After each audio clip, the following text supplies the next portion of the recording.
Baba Nyango. Ne. Unatoka wapi saa hizi usiku wa manane?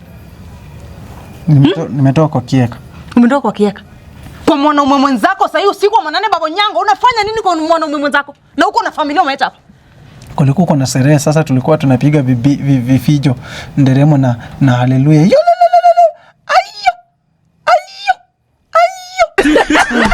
Kama nini imefanyika na hiyo sangwe na nderemo na vigelegele? Alichukua 49 bob akaekelea kwa ile karinga Kenya kwa bayo yako.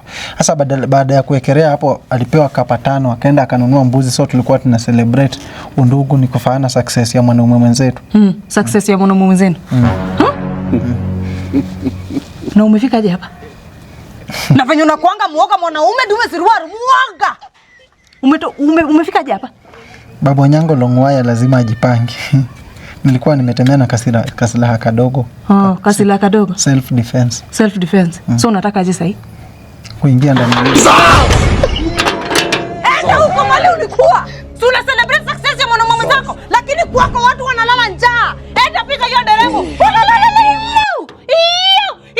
Bafunamba. Wapeleke salamu hata hele. Mimi na mama nyako sanduaya. Unanichezea wewe.